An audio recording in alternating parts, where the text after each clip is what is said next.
उसके ऊपर किसका कब्जा है?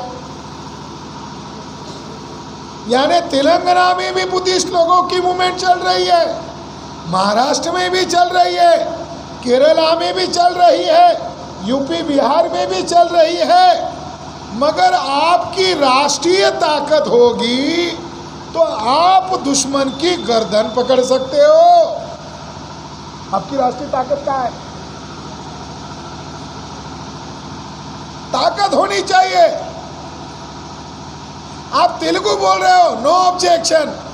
तेलुगु में भी बुद्धिज्म ही है। भाषा बदलेगी, उद्देश्य नहीं बदलेगा, सिद्धांत नहीं बदलेंगे, सिद्धांत तो वही रहेंगे। तो केवल बुद्धम शरणम गच्छामि कहने से बुद्धिज्म का काम नहीं चलेगा।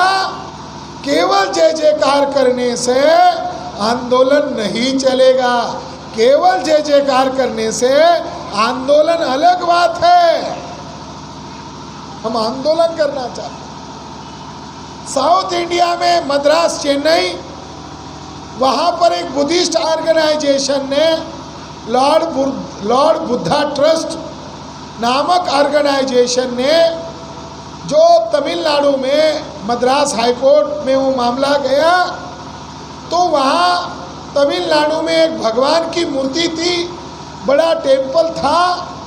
तो उन लोगों का दावा था कि ये भगवान की मुनियप्पन स्वामी की मूर्ति तो दिखाई दे रही है, मगर इसका नाक, इसका चेहरा ये बुद्धा की तरह दिखाई दे रहा है। तो वहाँ के लोगों ने दावा किया 2011-12 में कि ये बुद्धा की मूर्ति है। तो कोर्ट में लंबा मामला था।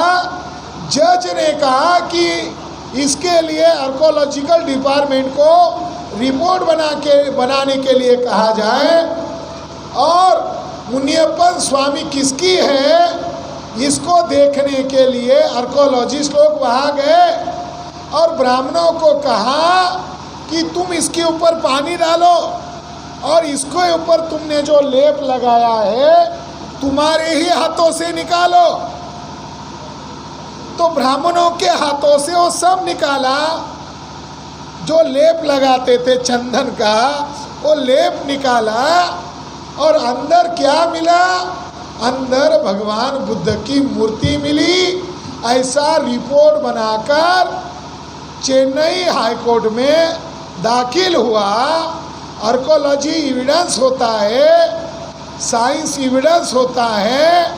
ब्राह्मण हार गए और बुद्धिस्ट लोग जीत गए, और कानून ने कहा ये मुनियप्पन स्वामी अब मुनियप्पन स्वामी नहीं है।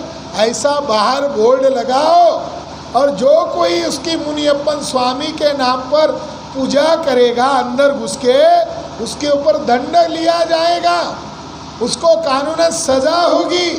अब मुनियप्पन स्वामी नहीं है, भगवान गौतम बुद्ध है। ऐसा जजमेंट आया।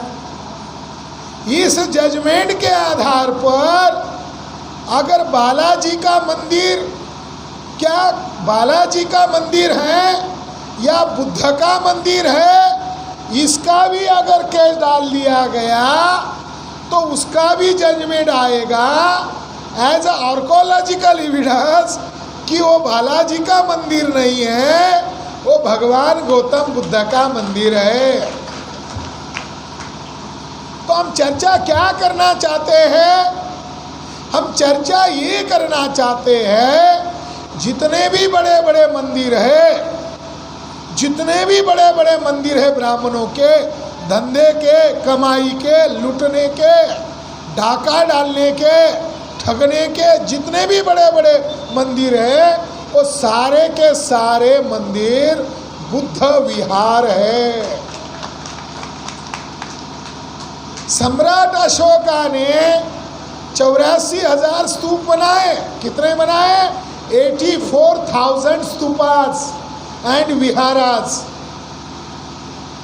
सम्राट अशोक सम्राट थे, 1 लाख भी बना सकते थे, 5 लाख भी बना सकते थे, मगर 84,000 ही क्यों बनाए? सवाल है। सम्राट अशोक ने 84,000 ही स्तूप क्यों बनाए? 1 लाख बना सकते थे, 2 लाख बना सकते थे, 84,000 ही क्यों बनाए? क्योंकि उनको मालूम था, आज हमको मालूम नहीं है, हमारे लोगों को मालूम नहीं है। क्यों मालूम नहीं है? क्योंकि हमारे लोग बुद्ध को, बाबा साहब को इधर ले रहे हैं, इधर नहीं ले रहे, इधर ले रहे, इधर से 0। सवाल है 84,000 क्यों ही बनाया? अगर ये मंदिर आपका है, अगर इसका आपको जवाब ढूंढना है तो आपको पीछे जाना होगा और पीछे आपको आपका इतिहास ढूंढना होगा। इतिहास में पता चलता है हमारे सम्राट अशोक ने 84,000 स्तूपा विहारा बनाए। तो 84,000 क्यों बनाए? क्योंकि उसको मालूम था बुद्धा 80 साल तक जिंदा रहे, डेली हाथ में भिक्षा पात्र लिया और अपने जुबान से लोगों को समझाते रहे। बुद्धा ने अपने जुबान से, अपने विवेक से लोगों को जगाया। तो बुद्धा कितने उपदेश किए जिंदगी भर? बोले बहुत कुछ। दुनिया में बुद्धा इतना आज तक कोई नहीं बोला। क्यों नहीं बोला? क्योंकि बुद्धा का उद्देश्य ग्लोबल था।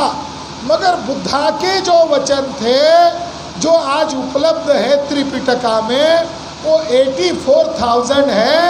ये बात अशोका को पता चली तो अशोका ने सोचा शाक्य मुनि बुद्धा 84,000 सूत्र लिखे, 84,000 वचन बोले, इसलिए मैं बुद्धा की याद में 84,000 विहार बनाऊंगा।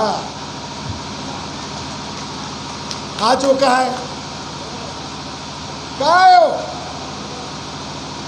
तो ये जो मंदिर है बड़े बड़े, चाहे अयोध्या हो, चाहे उड़ीसा का जगन्नाथपुरी हो, चाहे साउथ इंडिया का बालाजी हो, चाहे महाराष्ट्र का पांडुरंग,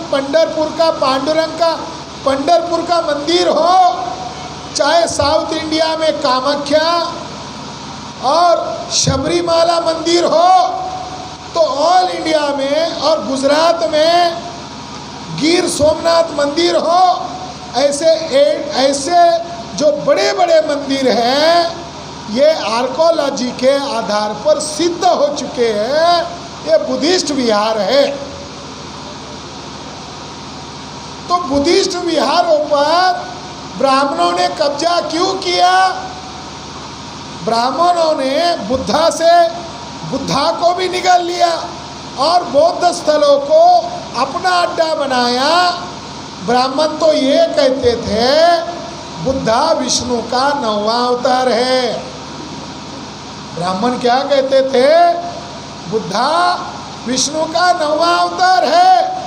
अभी साउथ इंडिया का ब्राह्मण है सुब्रमण्यम स्वामी, वो इन दिनों बकवास कर रहा है कि डॉक्टर बाबा साहब आम्बेडकर भी ब्राह्मण है।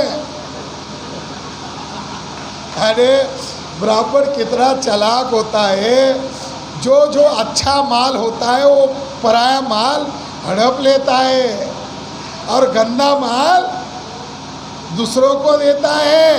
अछूत पान ब्राह्मणों के द्वारा बनाया, बोलता नहीं मैंने बनाया है। बुद्धा को बोलता मेरा है, अंबेडकर भी मेरा है। तो कितने चालाक जमात है ये, कितना कनिंग पीपल है ये, षड्यंत्रकारी लोग हैं। तो उन्होंने बुद्धा को भी निगल लिया था और इस बुद्धा को जब अवतार घोषित किया तो बौद्ध विहारों को कब्जा कर लिया। ईसा पूर्व 185 में 185 को BC क्या किया? बृहद्रथ मौर्य की हत्या पुष्यमित्र शुंग नामक ब्राह्मण ने किया। ये सबूत है कि बुद्धिज्म को ब्राह्मणों ने हिंसा के आधार पर खत्म किया।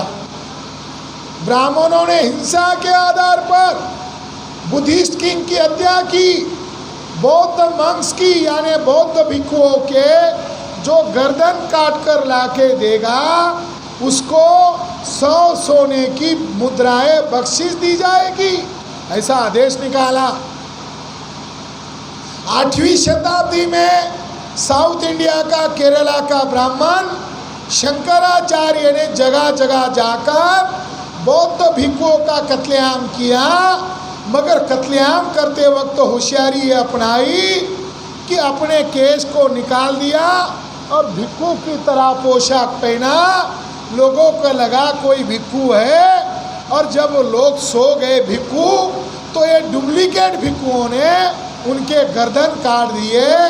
इसलिए शंकराचार्य को क्या कहते हैं? शंकराचार्य को कहते हैं डुप्लीकेट बौद्ध भिक्षु।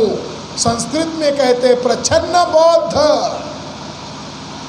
उस समय प्रच्छन्न बौद्ध ओरिजिनल बौद्धों के अंदर घुसे और हत्या की, मगर आज आरएसएस नामक संगठन हमारे समाज के अंदर बुद्धा और अंबेडकर की विचारधारा को फिर से खत्म करने के लिए हमारे लोग अलग अलग लड़ाई लड़ रहे हैं। तो आरएसएस ने एक संगठन बनाया बुद्धिस्ट लोगों का, जिसका नाम है भारतीय बौद्ध संघ। चला कौन रहा है? आरएसएस का ब्राह्मण भागवत। हमारे लोगों को जानकारी नहीं है। तो जैसे वो लोग अंदर घुसे, वैसे ही वो अब हमारे बाबा साहब अम्बेडकर की मूवमेंट को, धम्म की मूवमेंट को रोकने के लिए काम कर रहे हैं। आदिवासी में घुसते हैं तो आदिवासियों को जंगली कहेंगे तो गुस्सा आएगा, तो आदिवासियों को कहते तुम वनवासी हो। है कितनी चालाक जमात है। इसीलिए साथियों, उन लोगों ने यहाँ से बुद्धि से, और बुद्धि का भी गलत ढंग से इस्तेमाल करके बौद्ध धर्म पर उस समय भी कब्जा किया और आज भी कब्जा कर रहे हैं। तो बुद्धिस्ट इंटरनेशनल नेटवर्क क्या करेगा? बुद्धिस्ट इंटरनेशनल नेटवर्क केवल हॉल के अंदर बैठने के लिए या भाषण करने के लिए नहीं बना रहे हैं, बल्कि बौद्ध विहारों को, हमारी विरासत को बचाने के लिए ऑल इंडिया में सड़क पर उतरने के लिए हम संगठन बना रहे हैं, और संगठन केडर बेस बना रहे हैं। अभी मैं आपको वर्तमान में जानकारी देता हूँ। वर्तमान में जानकारी क्या है? आप लोग बाबा साहब अम्बेडकर को बहुत मानते हो, जानते हो क्या? मानना अलग बात है, जानना अलग बात है। हमारे दुश्मन लोगों ने देखा कि बाबा साहब अम्बेडकर को ये लोग मानते जानते तो है नहीं, तो क्या करें? तो हमारे लोग जहाँ जहाँ बाबा साहब अम्बेडकर, बुद्धा के जीवन से घटित घटनाएं हैं, हमारे लोग वहाँ जाते हैं और उस धरती को पवित्र मानकर छूते हैं। तो ब्राह्मणों ने देखा कि बाबा साहब अम्बेडकर कहाँ पैदा हुए? मध्य प्रदेश के महू में हुए, इंदौर डिस्ट्रिक्ट में हुए। वहाँ महू क्या है? गांव नहीं है। महू ये मिलिट्री हेडक्वार्टर है, जहाँ पर बाबा साहब अम्बेडकर के पिताजी सूबेदार रामजी बाबा वहाँ सूबेदार थे। वहाँ पर बाबा साहब अम्बेडकर का जन्म हुआ। तो बाबा साहब अम्बेडकर की वो जन्मस्थली है। हमारे लोग छुट्टे छुट्टे लड़ रहे, अकेले अकेले लड़ रहे। क्या नतीजा भुगतना पड़ रहा है? आरएसएस, विश्व हिंदू परिषद के लोगों ने खुलेआम तौर पर महामानव डॉक्टर बाबा साहब अम्बेडकर के बर्थ प्लेस पर कब्जा कर लिया है। गौरव की बात है, दुख की बात है। तो उन लोगों ने वहाँ पर कब्जा कर लिया, और जहाँ पर बाबा साहब अम्बेडकर का अस्थि कलश है, उसके सामने एक संविधान की कॉपी रखी जो आरएसएस के द्वारा बनाई गई है, और उसके अंदर लिखा हुआ है कि राम राज्य बाबा साहब अंबेडकर का उद्देश्य था, बाबा साहब का उद्देश्य था। अब कुछ गद्दार लोग उनको मिल गए, तो मैं आपको उदाहरण के तौर पर बता रहा हूँ, केवल उन्होंने हमारे बौद्ध विरासत पर ही कब्जा नहीं किया, बुद्ध गया पर ही कब्जा नहीं किया, तमाम बौद्ध स्थलों पर कब्जा ही नहीं किया, बल्कि आज जिनको हम अपना आदर्श मानते हैं, डॉक्टर बाबा साहब अंबेडकर के जन्मस्थली पर भी कब्जा कर लिया। जो धम्म हमको पता चला वो बाबा साहब अंबेडकर के द्वारा पता चला। बाबा साहब अंबेडकर ने 14 अक्टूबर 1956 में हमको बुद्ध धम्म दिया और गंदगी से आज़ाद किया। तो जो धम्म हमको मिला वो है नागपुर दीक्षा भूमि। साथियों, मैं वहाँ तैयारी कर रहा हूँ नागपुर में एक बड़े आंदोलन की। आज मुझे यहाँ नहीं आना था क्योंकि मेरा वहाँ ज़्यादा रहना ज़रूरी है, मगर हमारे चेन्नैया जी और कुमार जी ने कहा कि आपको तेलंगाना में इसीलिए आना ज़रूरी है कि वहाँ आप किस लिए लड़ रहे हैं ये तेलंगाना के लोगों को पता होना चाहिए। तो बाबा साहब अंबेडकर ने जहाँ पर हमको धम्म दिया उसको दीक्षा भूमि कहते हैं, और वो दीक्षा भूमि आज के तारीख में मोहन भागवत और आरएसएस के डायरेक्ट कब्जे में है। हम लोग बाबा साहब की जय जयकार कर रहे हैं, बाबा साहब की केवल वो राम राम जपते हैं, हम जय भीम जप रहे। और जो करना चाहिए संगठन बनाने का, संगठित शक्ति का निर्माण करने का, वो हमारे लोग नहीं कर रहे। उसका फायदा उनको हो रहा है और उसका नतीजा क्या आ गया कि दीक्षा भूमि पर आरएसएस के संबंधित 3 ब्राह्मणों का कब्जा है। नाम के साथ बता रहा हूँ, ऑल इंडिया में हम ये अधिवेशनों में सब्जेक्ट बनाकर बता रहे। एक ब्राह्मण का नाम है निर्झर कुलकर्णी, एक ब्राह्मण का नाम है निर्झर कुलकर्णी, दूसरे ब्राह्मण का नाम है केपी जोशी और तीसरे ब्राह्मण का नाम है आशीष द्विवेदी। ये 3 ब्राह्मणों का कब्जा दीक्षा भूमि पर आज हो गया है। इसको हटाना चाहिए कि नहीं, यही पूछने आया हूँ। तेलंगाना में किस लिए आया हूँ? भाषण करने के लिए नहीं आया हूँ, जानकारी देने के लिए आया हूँ। और फिर सवाल पूछ रहा हूँ कि बाबा साहब अंबेडकर के बर्थ प्लेस पर आरएसएस के विश्व हिंदू परिषद के ब्राह्मणों का कब्जा हटना चाहिए या नहीं हटाना चाहिए? हटना चाहिए। दीक्षा भूमि पर आरएसएस के ब्राह्मणों का कब्जा हटना चाहिए या नहीं हटना चाहिए? तो अपने आप वो हटेगा नहीं। इसके लिए हम लोगों ने योजना बनाई। योजना क्या बनाई कि हम लोगों ने ऐलान किया कि ऑल इंडिया से कम 5 लाख और ज़्यादा से ज़्यादा 10 लाख लोगों का मोर्चा हम नागपुर के अंदर लेके जाएंगे और आरएसएस के हेडक्वार्टर पर लेके जाएंगे।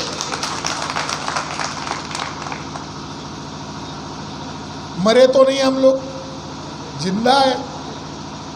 जिंदा है तो जिंदा होने का सबूत तो दिखाना पड़ेगा।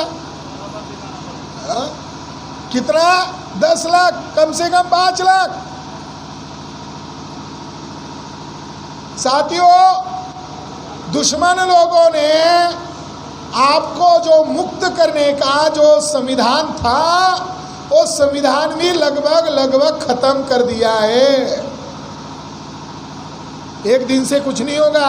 ये जो आप कर रहे हो, एक दिन का काम कर रहे हो, सालाना, ये आपका सालाना अधिवेशन 1 दिन का, इससे कुछ नहीं होगा।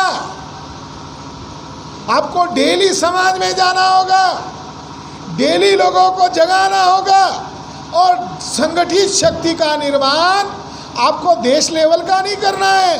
आसिफाबाद के लोगों को आसिफाबाद तक ही करना है और हैदराबाद के लोगों को हैदराबाद में करना है और हम ऑल इंडिया में कर रहे हैं। एक उद्देश्य चाहिए, एक विचारधारा है। अगर बाप एक है तो विचारधारा भी एक चाहिए ना। बाबा साहब अम्बेडकर को हम बाप मानते हैं, नाम बाबा साहब का लेते हैं और हमारे लोग काम दुश्मनों का करते हैं। जय भीम, जय भीम बोलो, किधर भी चलो मगर जय भीम बोलो। अरे भाई, तो इस देश का जो मुक्ति का मार्ग है संविधान, जिसका ऑब्जेक्ट है न्याय, समता, समानता, बंधुत्व, भाईचारा, यही बुद्ध का विचार है, यही सम्राट अशोक का विचार है और ये भारत के संविधान का ऑब्जेक्ट है। तो आप लोग समझो, दुश्मन 2025 में हिंदू राष्ट्र घोषित करने की तैयारी में लगा हुआ है और 12 अगस्त 2022 को टाइम्स ऑफ इंडिया, जो भारत का बड़ा अखबार है, उसमें खबर छप के आई कि आरएसएस ने घोषित कर दिया हिंदू राष्ट्र का नया संविधान तैयार है, वर्ण व्यवस्था के आधारित वाला। मैं तो कहता हूँ जितना जल्दी जग जाओ उतना फायदा है। लगभग संविधान उन्होंने खत्म कर दिया है। रिजर्वेशन हमारे लोगों को संविधान के दिया हुआ मौलिक अधिकार था, शेड्यूल कास्ट लोगों को, शेड्यूल ट्राइब्स के लोगों को, अदर बैकवर्ड कास्ट यानी बीसी के लोगों को आज के तारीख में रिजर्वेशन लगभग खत्म कर दिया। 32 साल हो गए हैं रिजर्वेशन खत्म करने के अभियान को शुरू होकर 32 साल हो गए। 92 को रिजर्वेशन खत्म करने वाला एलपीजी का कानून आया था, प्राइवेटाइजेशन का। आज रेलवे बेच दिया, एयर इंडिया बेच दिया। साथियों, उन लोगों ने ये भी एक्ट बनाया है जो भी बुद्धा से संबंधित, क्योंकि दुनिया वाले लोग बुद्धा को देखने आते। अजंता, एलोरा, इधर नागार्जुन कोंडा, अमरावती, उधर बुद्ध गया, दुनिया के लोग आते हैं। उन्होंने इन बौद्ध स्थानों को भी प्राइवेटाइज करने का फैसला किया है। लाल किला भारत सरकार की प्रॉपर्टी थी। लाल किला वो आर्कोलॉजिकल सर्वे ऑफ इंडिया का मॉन्यूमेंट्स था। आज वो किसका हो गया? भारत सरकार का नहीं है, वो प्राइवेट व्यक्ति का है। तो क्या आप चाहते हो कि बुद्धा की विरासत को कोई बामन, बनिया, अंबानी, अडानी ले लेगा और उसको जो चाहे कर लेगा? आप उसको चाहोगे? वो कर रहे हैं, कानून बना दिया, सारा प्राइवेटाइज कर दिया, रेलवे बेच दिया, सारी नौकरियां खत्म कर दी गई है और इस देश के मालिक चंद लोग हो गए। तो इस देश में जल्दी क्रांति लाना होगा। इसलिए हम लोगों ने फैसला लिया, बौद्ध विरासत को बचाने के लिए वामन मेश्राम साहब ने हमारा एजेंडा, बुद्धिस्ट इंटरनेशनल नेटवर्क का एजेंडा, राष्ट्रीय एजेंडा में सहभागी किया और कहा कि आप लोग ऑल इंडिया में बुद्ध को और बाबा साहब को मानने वाले कम से कम आज जो मान रहे हैं वो तो बुद्धा और बाबा साहब तो सभी SC ST BC का है, मगर आज जिनको लग रहा है मेरा है, उनको तो कम से कम आप नागपुर में बुलाओ। और संविधान को बचाने के लिए भी हमें नागपुर चलना होगा। कब तक कुत्ते की मौत मरेंगे? हम तो स्वाभिमानी लोग हैं। बाबा साहब अम्बेडकर को मानने वाले लोग, बुद्धा को मानने वाले लोग स्वाभिमानी लोग हैं। और इस देश पर विधायिका, कार्यपालिका, न्यायपालिका, जुडिशरी, मीडिया पर 3.5% ब्राह्मणों का कब्जा है। देखो, हरियाणा में हम कॉन्फ्रेंस कर रहे थे, DNA कॉन्फ्रेंस, उसके ऊपर ब्राह्मणों ने पाबंदी लगाई। ब्राह्मणों को डर है, DNA ने ब्राह्मण को विदेशी घोषित कर दिया है, मगर कोई ब्राह्मणों को ऑल इंडिया लेवल पर विदेशी कह रहा है। मामसेब के अलावा ब्राह्मण को कोई ऑल इंडिया लेवल पर DNA के आधार पर विदेशी कह रहा है। संगठित रूप से उसका मुंह तोड़ जवाब वाम से Bharat Mukti Morcha, Buddhist international network के लोग दे रहे, तो उन्होंने वहाँ डीएनए कॉन्फ्रेंस को पाबंदी लगाई। फिर बाद में 21 अगस्त को मामसेब का 37वां राज्य अधिवेशन था, वहाँ भी उन्होंने पाबंदी लगाई। तो क्या इधर आसिफाबाद में और तेलंगाना में भी ब्राह्मण हमारे बोलने पर पाबंदी लगाएंगे? तब तक रुकेंगे हम लोग। ब्राह्मणों ने संविधान पर पाबंदी लगाई, हम पर नहीं। बाबा साहब ने संविधान बनाया, ब्राह्मण को भी बोलने की आज़ादी दी, हमको भी बोलने की आज़ादी दी।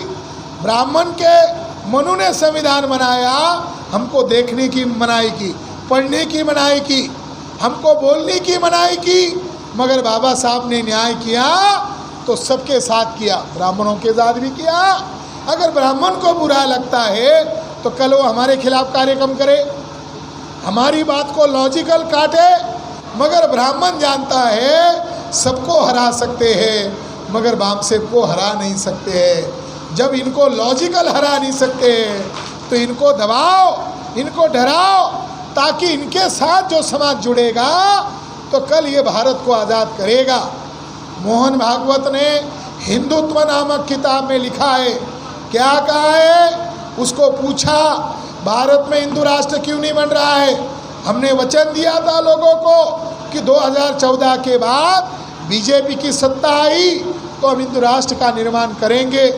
तो भागवत ने हिंदुत्व नामक किताब में जवाब देते हुए कहा अपने कार्यकर्ताओं को, हम अभी नहीं कर सकते। क्यों नहीं कर सकते? क्योंकि वामसेब हमारी समस्या है। वामसेब से आरएसएस डर रहा है। आरएसएस को लोग बहुत बड़ा ताकतवर मानते हैं, मगर लिखित रूप में 3.5% ब्राह्मणों का संगठन आरएसएस का जो चीफ है भागवत, वो कह रहा है मैं भी अब वामसेब से डरता हूँ, तुम भी वामसेब से डरो। अब वो लोग हमको डराना चाहते हैं, तो हमने फैसला किया कि अब नागपुर में जाकर ही उसको जवाब देना होगा। तो मैं इस मौके पर आप लोगों को निमंत्रण देने के लिए आया हूँ, कार्यक्रम करने के लिए नहीं। जानकारी तो हमारे साथियों ने आपको दी, मगर इसका अंत कब होगा? ये जो हो रहा है इसका एंड होना चाहिए। तो द एंड करने का समय आ गया है। 6 अक्टूबर को नागपुर में 5 लाख से ज़्यादा लोगों की महारैली है, यानी विशाल सम्मेलन है। और 5 तारीख को अशोका विजयदशमी है, जिस दिन बाबा साहब अम्बेडकर ने बुद्ध धम्म अपनाया था।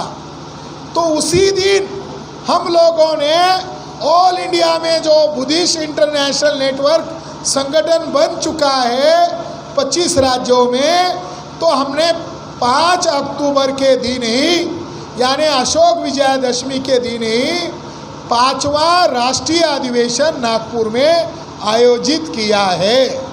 यानी बुद्धिस्ट इंटरनेशनल नेटवर्क का 5वां राष्ट्रीय अधिवेशन वहाँ होगा। तो आपको 5 अक्टूबर के दिन ही वहाँ सवेरे सवेरे तक पहुँच जाना है। राष्ट्रीय अधिवेशन अटेंड होगा, आप अपनी आंखों से देखोगे ऑल इंडिया का ये संगठन इकट्ठा हो गया है। और दूसरे दिन हमारी जितनी भी ऑफशूट विंग है उनकी ज्वाइंटली क्राउड रैली है, बड़ी सभा है, और उसका अध्यक्षता मूल निवासी नायक वामन मेश्राम जी करेंगे। तो मैं इस मौके पर आप लोगों को निमंत्रण दे रहा हूँ कि 5 और 6 अक्टूबर ऑल इंडिया के लोग नागपुर का नारा दे रहे हैं। आप भी तेलंगाना से वहाँ आओ और राष्ट्र को बचाने के लिए, देश को बचाने के लिए पहल करो। साथियों, ब्राह्मण लोग देश के टुकड़े करना चाहता है, इसलिए हिंदू मुसलमान चिल्ला रहा है। हैदराबाद में भी हिंदू मुसलमान का नाम पर फसाद करवाया। तो आने वाले समय में ब्राह्मण हिंदू के नाम पर बचेगा, मगर जैसे ही हमने डीएनए का मुद्दा उठाया, ब्राह्मण ने बीसी को बुलाया।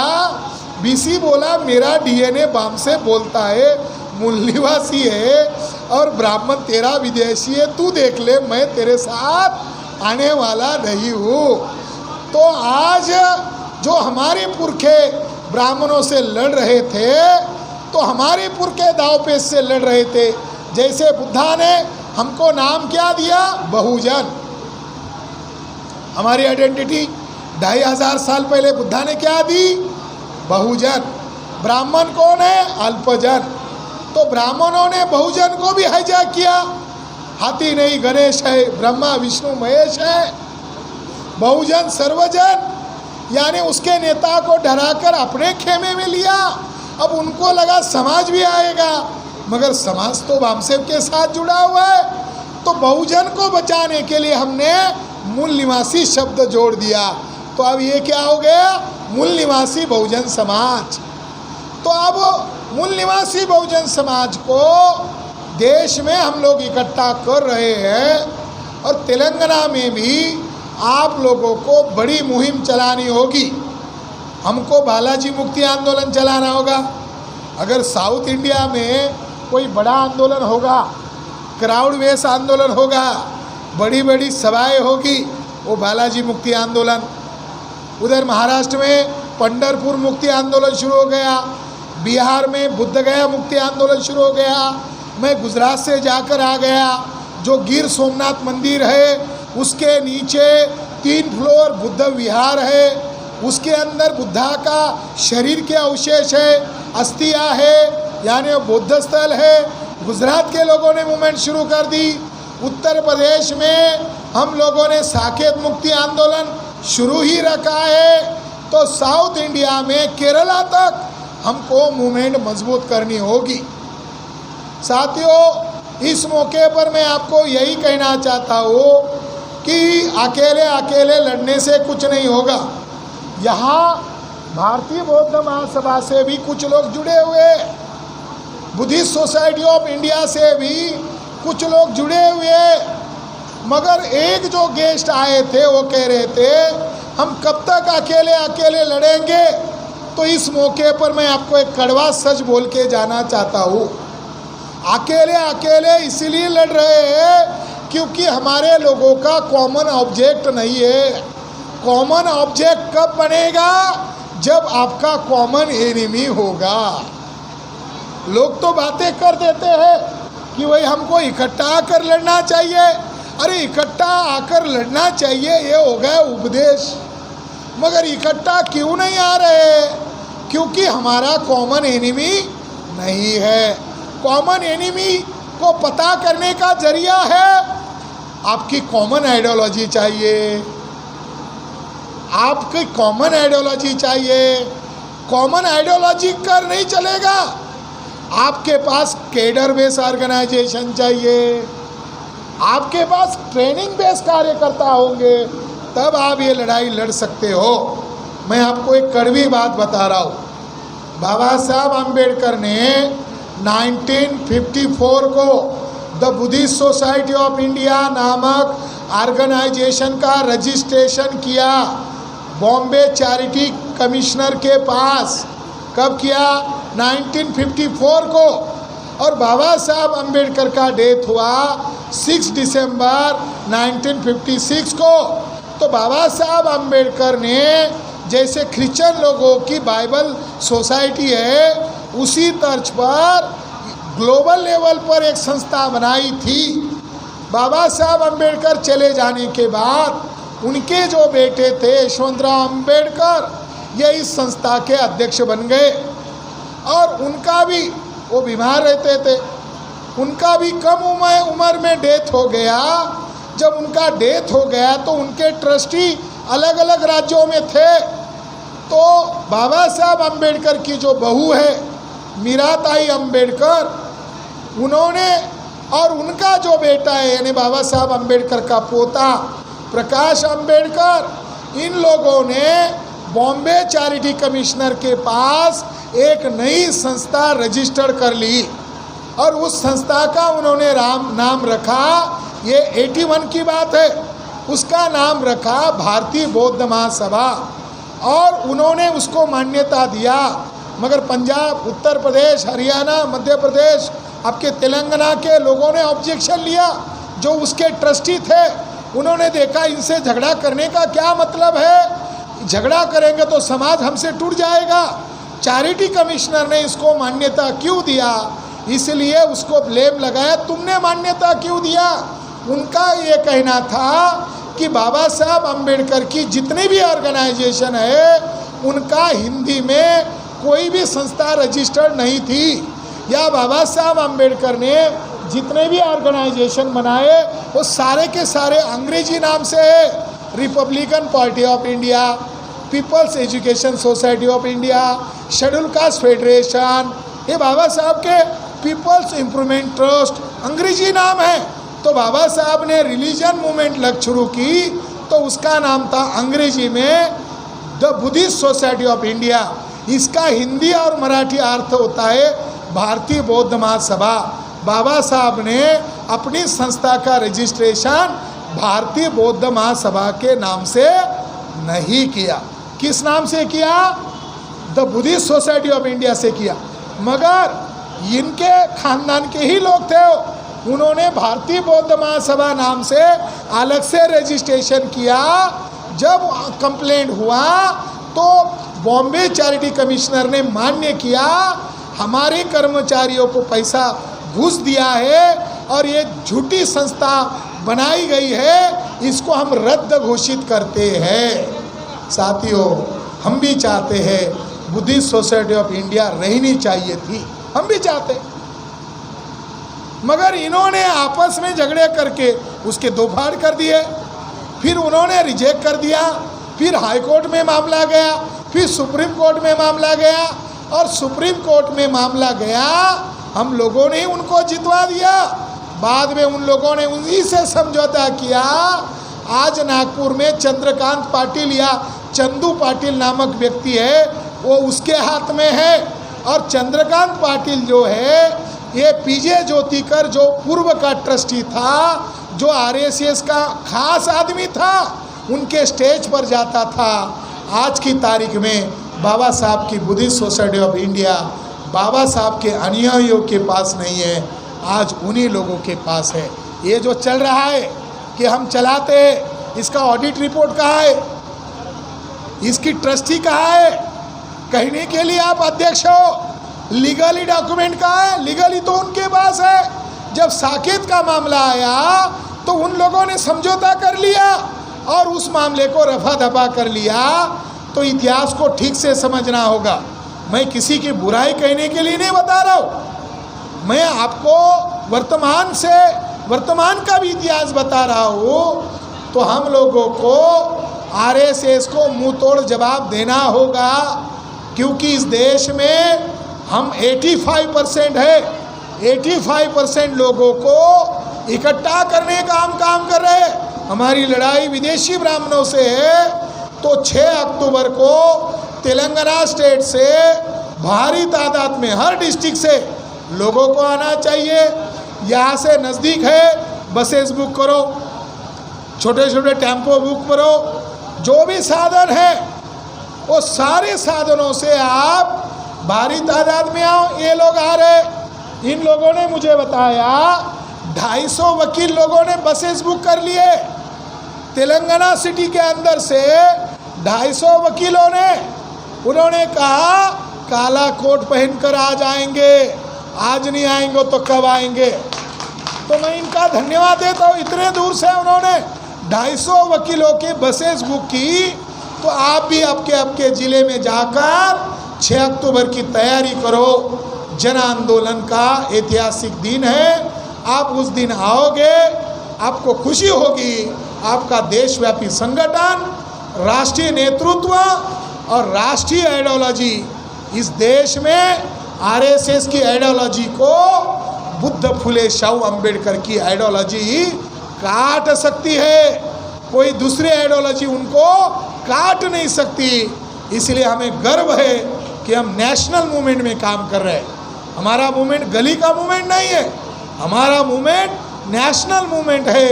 आप इसके सिपाही हो, आप इसके कमांडर चीफ हो, आप आओ, यही आपसे होप्स करता हूँ। आपने मेरी बात ध्यान से सुनी, इसके लिए आभार, धन्यवाद। और यहाँ पर मूल निवासी पब्लिकेशन ट्रस्ट के और बुद्धिस्ट इंटरनेशनल नेटवर्क के कुछ बुकलेट आए, ये किताबें लो ताकि आप लोगों को पढ़ने में जानकारी मिलेगी और उस जानकारी का आप फील्ड में इस्तेमाल करोगे। धन्यवाद। नमो बुद्धाय। जय भीम। जय मूल निवासी। जय मूल निवासी। जय मूल निवासी। बोल 50। जय मूल निवासी। మిత్రులారా, బుద్ధిజానికి సంబంధించి భారతదేశంలో ఈ బుద్ధుని భూమి మరి దాన్ని పునర్నిర్మాణం చేయడానికి, పునఃస్థాపించడానికి కావలసినటువంటి వనరులు అవన్నీ కూడా బాంసేప్ ఆధ్వర్యంలో మాన్యులు బహుజన నాయకులు వామన్ మేశ్రామ్ గారి ఆధ్వర్యంలో నాయకత్వంలో, ప్రొఫెసర్ విలాస్కర సార్ నాయకత్వంలో బుద్ధిస్ట్ ఇంటర్నేషనల్ నెట్వర్క్ మళ్ళీ ఈ బ్రాహ్మణుల నుండి ఈ భారతదేశాన్ని ప్రొఫెసర్ సార్ చెప్తూ, డాక్టర్ సార్ చెప్తూ ఈ విహారాలు